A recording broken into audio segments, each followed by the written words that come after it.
et bienvenue, vous regardez 6,5. Lutter contre Daesh par les idées, la culture, l'écrivain et aventurier Patrice Francesque nous en parle. Il est l'invité de 6,5. Une fresque humaniste dans la critique BD de Marcel Petrichoul, avec Ken Loach de l'engagement social et politique dans la séance Ciné-Club de Xavier Affre. Et notre invité se prêtera au jeu de notre questionnaire 6,5. Mais tout de suite, c'est notre interview. Bonsoir Patrice Francesque. Bonsoir. Merci d'avoir accepté notre invitation. C'est un plaisir. Aventurier, homme de plume et d'action, vous êtes depuis toujours un défenseur de la cause kurde. Vous avez pour projet l'ouverture d'un centre culturel français en plein cœur du Kurdistan syrien pour contrer l'influence idéologique du mouvement dit État islamique. Pour vaincre la barbarie, il faut investir pleinement le champ des idées. C'est votre viatique aujourd'hui, Patrice Francesque? Alors, c'est déjà celui des Kurdes, parce que c'est eux qui m'ont demandé de monter ce projet, simplement parce que, en face, l'État islamique, c'est pas seulement un mouvement militaire. C'est d'abord et avant tout un mouvement idéologique, qui est porteur d'une idée, qui veut créer un État, et si on ne le contre pas sur le même plan, celui des idées de la culture, il essaimera partout. Voilà l'objectif du projet. Alors évidemment, construire un centre culturel francophone en pleine guerre est un défi, mais les Kurdes relèvent tous les défis depuis 3 ans. Et à partir du moment où ils m'ont demandé de monter ça, on ne peut pas refuser que la culture française réinvestisse ces territoires. Voilà, c'est l'objectif. Quelles vont être vos actions? Alors, déjà, construire le centre, c'est un défi parce que les frontières turques et irakiennes sont la plupart du temps fermées. Il faut transporter les matériaux, l'argent, donc tout ça va demander un petit peu de temps. Mais ensuite, l'idée, profondément, c'est que le siècle des Lumières, celui que nous avons porté pendant si longtemps et que les Kurdes veulent, et toute leur idée est basée là-dessus, que ce siècle des Lumières, dans toutes ses dimensions culturelles, réinvestisse le territoire du Kurdistan et de la Syrie tout entière. Voilà l'objectif. Ça veut dire que, dans ce que vous me dites, ce que j'entends également, ça veut dire que pendant de trop nombreuses années, on a laissé le champ, je reviens à des idées, de la culture, à Daesh, à des mouvements comme ça, terroristes. Mais même chez nous, nous avons dans la montée de l'insignifiance, dans le vide idéologique qui est celui de notre société aujourd'hui, on a vraiment laissé le champ à d'autres. Ouais. Et les islamistes de Daesh, ils ont un projet totalitaire, ils ont une idéologie totale qui répond à toutes les questions, qui est basée sur l'islam. Il ne faut pas dire que c'est l'islam qui produit ça, mais c'est une forme contemporaine de l'islam, qu'on le veuille ou non, et qui a réponse à tout, et qui attaque plusieurs choses qui sont très importantes pour nous. D'abord la démocratie. Pour les islamistes, que les hommes décident de leur destin par eux-mêmes et non pas selon les directives de Dieu qu'il a écrit dans un livre, c'est absolument insupportable. La laïcité, n'en parlons pas, celle que les Kurdes promeuvent. L'égalité homme-femme. Ça, c'est le point d'incandescence. Au Kurdistan syrien, 30% des combattants sont des combattantes. Et ça, pour les islamistes, c'est absolument insupportable. Dans tout le Kurdistan syrien, qui s'appelle Rojava, c'est le nom de cet État de fait, c'est pas l'état de droit, il est reconnu par personne, mais il existe, la parité est instaurée partout. Dans toutes les instances politiques, militaires, vous avez un homme, une femme partout. Insupportable pour les djihadistes. Et enfin, le respect des minorités.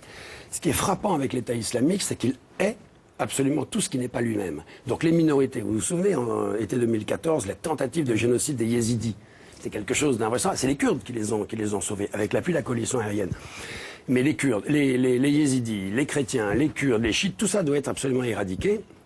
Et c'est porté par cette idéologie et ces idées qui sont très précises, qui développent absolument tout dans tous les domaines. Il n'y a pas de réponse qui reste dans le vague. Et ça attire beaucoup de monde, beaucoup d'islamistes français. C'est un de nos problèmes. Et ça attire beaucoup de monde parce que, en plus de tout le reste, en plus d'avoir réponse à tout, il y a l'autorisation de presque tout, ce que nous interdisons. Ça fascine, vous savez, des jeunes avec un peu de testostérone et pas trop de choses dans le cerveau.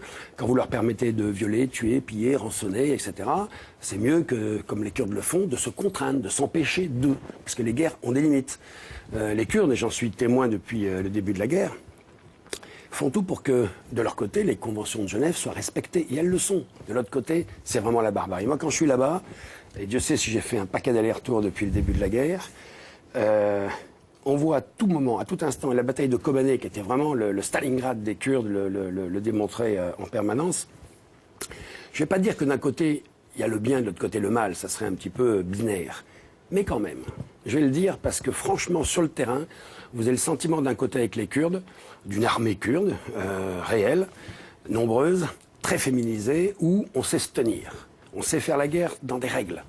Et de l'autre côté, le sentiment qu'il n'y a plus aucune règle et que tout est permis. Décapitation, égorgement et tout le reste. Donc voilà pourquoi les Kurdes, d'abord, doivent être soutenus, parce que c'est un combat... Que vous menez d'ailleurs depuis très longtemps, hein, vraiment. Hein. Oui, depuis les années 90-91, avec les Kurdes d'Irak. Oui, à l'époque où l'Union soviétique était aussi dans le conflit. C'était encore autre chose.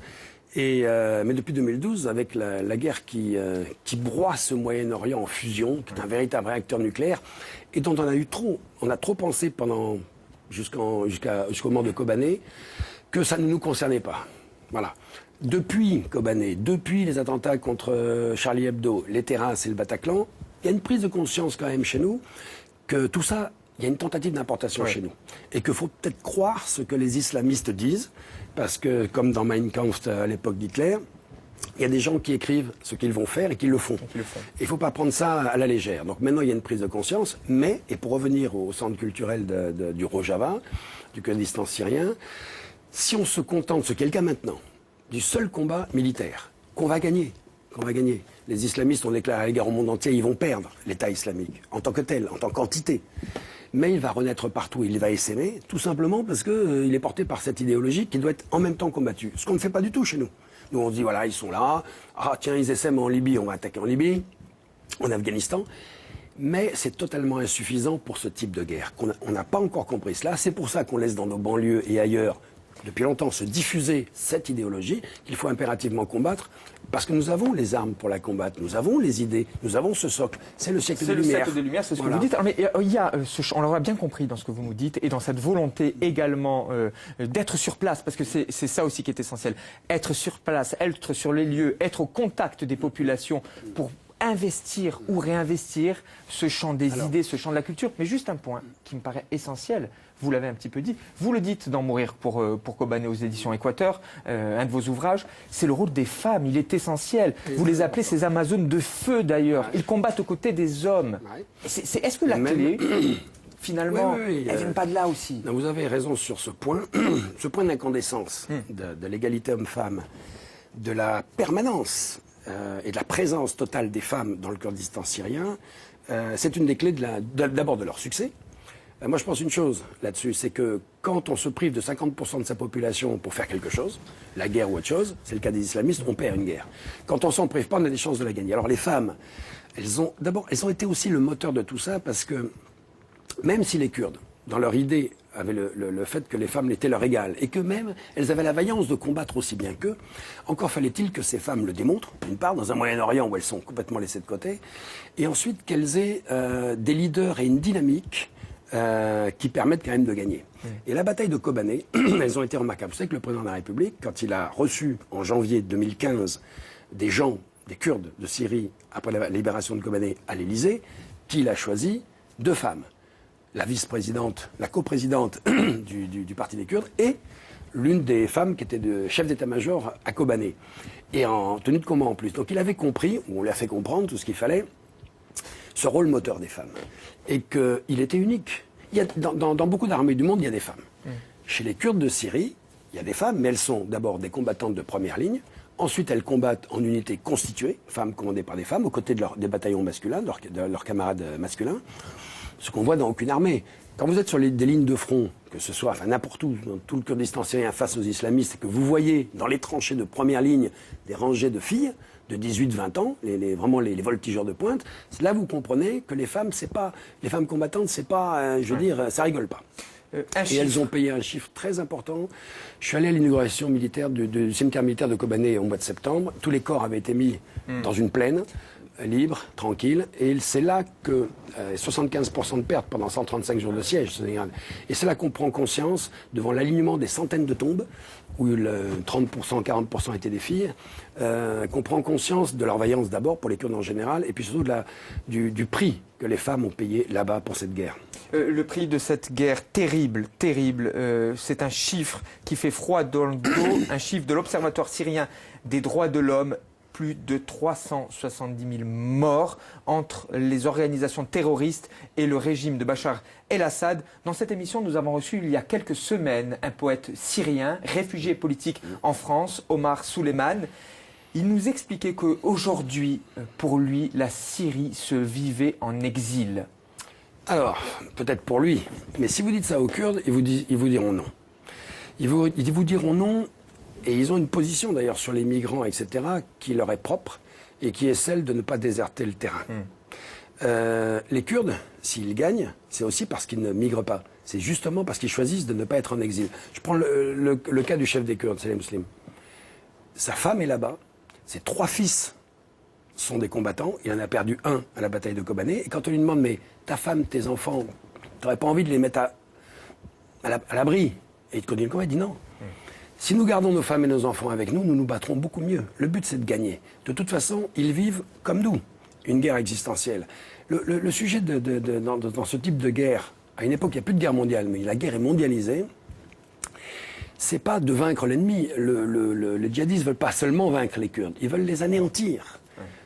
Comme les Turcs d'ailleurs, parce que c'est une guerre existentielle, qu'il y a des gens qui doivent disparaître. Dans leur panorama mental, des gens doivent disparaître, comme les Yézidis ou les Kurdes. Parce qu'ils ne font pas l'affaire, ils n'ont pas leur place là, parce que ce ne sont pas des Arabes. Et des musulmans qui ont sécularisé leur religion, insupportable, et qui prônent la démocratie comme première valeur, insupportable. Donc, dans ce type de guerre existentielle, si vous fuyez, et l'exil est une forme de fuite parfois, eh bien, l'adversaire prend le territoire. Les Kurdes sont arc-boutés, comme les chrétiens, au Kurdistan syrien, parce qu'il y en a un grand nombre, sont arc-boutés sur l'idée de rester là et plutôt mourir là que vivre libre ailleurs. C'est une position extraordinaire que moi je trouve très honorable quand on a une patrie, c'est leur cas, que pour la première fois depuis très longtemps on est libre, plutôt que de s'exiler. Combattre Daesh par les idées sur place. Parce que c'est ça, être au contact des populations, réinvestir ou investir le champ des idées, de la culture. Il y a le conflit militaire, mais il y a également ce conflit-là. Et il existe, il est essentiel. Merci beaucoup d'avoir bavardé avec moi autour de ces questions importantes. Vous serez ce soir, dans quelques instants même, à 19h, au Lazaret Hollandine à Ajaccio, pour évoquer toutes ces questions, ce grand sujet, à l'invitation du Lazaret Culture Club. Nous allons poursuivre notre conversation en compagnie de notre libraire, Marcel Petriccioli. On va rester, mon cher Marcel, dans une grande aventure humaniste du courage pour un récit à l'humanité profonde. Il s'agit de La Lune est blanche aux éditions Futuropolis de François et Emmanuel Lepage. Oui, deux aventuriers, un dessinateur et son frère photographe. En fait, Lepage nous avait raconté sa première grande aventure dans une bande dessinée qui s'appelait Voyage aux îles de la désolation, les îles Kerguelen, en plein océan Indien. C'était à l'invitation de l'IPEV. Et l'IPEV et ses dirigeants ont été tellement impressionnés par la qualité de la BD qu'ils ont décidé de le convier à une autre aventure. Lepage va demander à son frère photographe de l'accompagner. En fait, ils vont lui proposer tout simplement d'intégrer une mission scientifique sur la base française antarctique de Dumont-d'Urville, en terre à Delhi. Non seulement ils vont intégrer cette mission, mais on va leur proposer de participer. Ils vont devoir conduire des énormes camions chenilles, ils font plus de 500 chevaux. Il va falloir faire un ravitaillement à la base Concordia, qui est située au cœur de l'Antarctique, à plus de 1200 km de Dumont-d'Urville. C'est ce qu'on appelle là-bas le raid, avec un grand R, l'aventure extrême dans le pôle. C'est une pure folie, c'est une expérience absolument inoubliable. C'est 1200 km à travers la glace, la neige, un enfer gelé hors de tout. Et ils vont le faire, ils vont partir, c'est ce qu'ils vont nous raconter dans cette BD. Alors c'est une BD qui est racontée au jour le jour, ça commence par les préparatifs, tous les aléas qui ont failli faire capoter la mission, le long et laborieux voyage pour arriver jusqu'au pôle. Ils arrivent au pôle et là ils vont rencontrer des gens absolument fabuleux. Et il livre un portrait de ces gens, de ces scientifiques, mais pas que, les techniciens, les cuisiniers, les mécanos, toutes ces personnes qui sont là-bas, qui pour moi sont... Il y a un grain de folie pour faire ça, quoi. Pour aller vivre là-bas, il faut être un petit peu barge, hein. Vous n'allez pas me dire le contraire. Non, il faut aimer l'isolement, il faut aimer l'aventure, il faut aimer les autres. Et voilà, c'est ce que j'allais dire, il faut aimer les autres. On va voir l'entraide qu'il y a entre toutes ces personnes.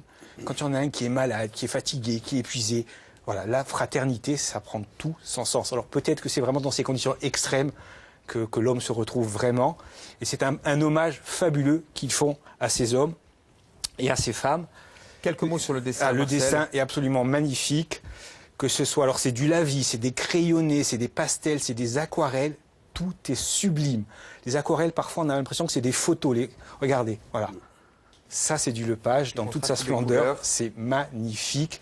Voilà, une grande aventure humanitaire. Il faut absolument le découvrir. Et il a fait aussi un autre livre sur Tchernobyl. Voilà, c'est un spécialiste de la BD reportage. Et dans la BD, il y a plein de rappels historiques sur tous les grands aventuriers du pôle. Merci beaucoup, mon cher Marcel. François-Emmanuel Lepage, La Lune est blanche aux éditions Futuropolis. C'est le choix de notre libraire du soir, Marcel Petrichoul. Merci beaucoup et à très vite. Avant d'accueillir notre cinéphile Xavier Affre, on va poursuivre d'ailleurs avec Xavier sur cette idée de l'engagement. C'est chevillé au corps, il y a la boudeuse, évidemment, le grand public vous connaît aussi pour cela, surtout même pour cela. Mais l'engagement, c'est au quotidien pour vous, je l'ai dit, depuis les années 80, même avant, vous êtes au contact des populations, vous investissez le champ de la culture, des idées, vous combattez. Vous êtes un combattant finalement. Oui, et je pense qu'il n'y a pas de vie intéressante sans engagement, quel qu'il soit. Mais vous savez, l'engagement, ça peut être l'engagement amoureux. Oui. Mais bien entendu, les gens oublient que c'est un engagement important et qui n'est pas si simple et pour lesquels parfois il faut du courage. Et puis il y a les engagements politiques, les engagements militaires, les engagements humanitaires. L'engagement est un des mots les plus oubliés aujourd'hui, alors qu'il a été, au moment du siècle des Lumières, quel engagement pour l'humanisme de cette époque, qui était une renaissance, ça venait des stoïciens, tout ça. Puis aujourd'hui, je pense que si un mot comme celui d'engagement, avec tout ce qu'il comporte, de ténacité, de foi, d'espérance, de transcendance, comblerait le vide qui nous envahit. Vous savez, il y a une chose très intéressante dans notre monde d'aujourd'hui par rapport à l'engagement, c'est que les gens peut-être pas mais si, je pense que tout le monde a en fait ce sentiment qu'il y a une montée de l'insignifiance. Et à côté de ça, que le vide, ça peut envahir. Vous savez, le vide, ça peut envahir. D'ailleurs, pour revenir aux djihadistes, eux, ils se ruent dans ce vide. C'est une ruée dans le vide de l'Occident pour le remplir de quelque chose d'autre. Et s'il n'y a pas d'engagement pour le contrer, d'autres engagements, parce qu'ils sont engagés, vont vaincre à notre place. Donc le terme d'engagement, je ne sais pas ce que notre invité va nous dire, etc., ou pour le cinéma, je n'en sais rien, on va le savoir tout à l'heure. Mais en tout cas, oui, parlez tous les jours d'engagement et je vous fais encore plus. Vous savez, on essaye en tout cas, mais c'est très bien. À notre mesure. Vous l'avez fait aujourd'hui, parce que je peux vous dire, pendant longtemps, j'ai dû crier dans le désert de 2012, 2013, 2014 jusqu'à Kobané pour dire que ce qui se passait là-bas allait nous concerner très vite, que ce n'était pas une guerre à la télévision, que ce n'était pas une guerre d'un autre temps, c'était une guerre moderne d'aujourd'hui, et que vous m'avez invité là, c'est un engagement aussi de votre part, merci. On relève, c'est notre rôle, service public, de relayer également cet acte-là, un acte d'engagement, un acte politique, mais au sens, alors c'est un terme qui va vous plaire, platonicien même, les affaires de la cité, Patrice Franceschi. Mais je reviendrai vous voir quand la première pierre sera posée. J'espère bien. Ou que les premières choses se feront là-bas avec des images. Mais c'est même sûr. Allez, le rendez-vous est pris. C'est le moment de la séance Ciné-Club de Xavier Affre. Alors là, c'est le social avec Ken Loach. C'est une question d'engagement. Moi, Daniel Blake. Palme d'or au Festival de Cannes, au dernier Festival de Cannes. Alors c'est un peu la grande surprise de ce festival. Les pronostiqueurs à Cannes ne le voyaient pas du tout avoir une palme d'or. Et le jury apparemment, je pense que vous auriez sans doute une bonne discussion avec les membres du jury, ont voulu insister sur l'engagement humaniste de Ken Loach avec ce film écrit par Paul Laverty, qui est son fidèle scénariste. Alors on va en reparler, mais tout de suite, juste quelques images, ça donne bien le ton de ce film de Ken Loach. There isn't anything else anybody can do today. So what I'm going to have to do is look. I think you're going to put me in for I have to follow the rules. And the thing is, if you're going to be aggressive with me, then I'm going to have to ask. It's not about me being aggressive. No, I'm going to have to ask you to leave. I'm trying to explain to you a situation, and you don't care. Security. I don't know why people like you do this job. Security. Take you to the decision maker. It's all the same thing. I don't want to read your language because it's all the same thing. I beg your pardon. I'm sorry, look, but you're going to have to... I don't... Yeah, all right, thank you. Take your hands off me. I'm going to speak to the manager. I don't want to speak to you. I'm just trying to... Sorry? I'm just explaining what's you don't want happening to speak here. to? No, Right, come and talk to me then if you've got something to say. All right. I've tried to explain to the woman, I've never been to Newcastle before. We've just moved up here from London. I've been here a few days. I don't know where I'm going, okay? I was on the bus, it's gone the wrong way. We've got off the bus, run, so there wasn't... Alors l'une de ses caractéristiques essentielles dans le cinéma de Ken Loach, c'est de nous faire découvrir des personnages forts et souvent des acteurs inconnus. Et c'est le cas de ce monsieur, là, Dave Jones, qui aurait mérité aussi un prix d'interprétation et qui joue le rôle, vous savez, d'un Anglais. Il a 59 ans, il est en arrêt parce qu'il ne peut plus travailler, il a fait un malaise, il est tombé. Et on lui dit, ses médecins lui disent, il ne peut plus travailler. En revanche, quand il va voir les services sociaux anglais, on lui dit, si, vous pouvez travailler. Alors ça donne prétexte à des scènes qui sont assez ridicules. On lui dit, il a fait un malaise cardiaque. Hein. Est-ce que vos fesses, ça va? Est-ce que vos bras, ça va? Est-ce que vous pouvez marcher? Bon. Et en fait, Ken Loach veut dénoncer évidemment là, la privatisation des services sociaux anglais, ce qui nous attend peut-être bientôt en France d'ailleurs au niveau de la sécurité sociale. Et il l'a dit d'ailleurs à Cannes, hein, il a dit il faut vraiment se lever, il faut ne pas lâcher, toujours être là. La résistance est un des mots aussi qu'on retrouve chez Ken Loach. Et surtout, c'est un cinéma où on trouve de l'humanisme. On l'a dit, de l'engagement, du social, de l'entraide. Vous savez, ces valeurs qui sont un peu comme certaines espèces animales en voie de disparition. Et lui, il dit, ça, c'est les remparts contre le cynisme ambiant. Et Dieu sait que nous vivons dans un monde cynique, bien entendu. Et surtout un système ultralibéral que Ken Loach a toujours détesté. Hein, c'était le premier à dénoncer l'ère du thatchérisme en Angleterre. Et Dieu sait qu'elle a pris cher hein, par Ken Loach, quand même, il faut bien le dire. Et puis, il a toujours défendu le petit, qui est écrasé par le rouleau compresseur. Alors là, vous parliez d'engagement, évidemment, c'est le social, c'est l'État. Voilà, mais c'est vraiment le film d'un homme en colère. Alors, on a vite dit à Cannes, oui, c'est pas un film de mise en scène. Mais c'est une piqûre de rappel. Et dans le monde dans lequel on vit, je trouve que de temps en temps, un Ken Loach, ça vaut 50 000 manifestations. Surtout quand... Voilà, non mais surtout... On évite quand on manifeste, on déborde. Là, dans le film de Ken Loach, il y a tout, mais c'est juste. Voilà. Je parie que c'est pas sanguinolent avec des tas de... Eh non. Voilà, c'est très bien. Mais d'ailleurs, je vous conseille aussi un film, j'ai 2 secondes, je vous conseille un film peut-être sur les Kurdes, un très très beau documentaire qui a été sorti en 2006, Les femmes du mont Ararat, sur des combattantes kurdes. De Turquie alors, hein, je pense. Très beau, voilà, et là c'est le combat contre les Turcs au Kurdistan. Ouais. Je l'ai pas vu, mais dans le PKK, très très beau documentaire. Le réalisateur s'était immergé avec elle, et il avait suivi que les femmes. Ouais. Moi, Daniel Blake, Palme d'Or du dernier festival de Cannes, le film de Ken Loach, dans la séance Ciné-Club de Xavier Affre. Merci beaucoup, mon cher Xavier. C'est le moment de notre questionnaire 6,5.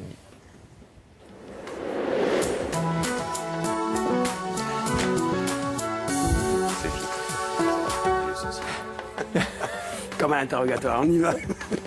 Les lumières qui se...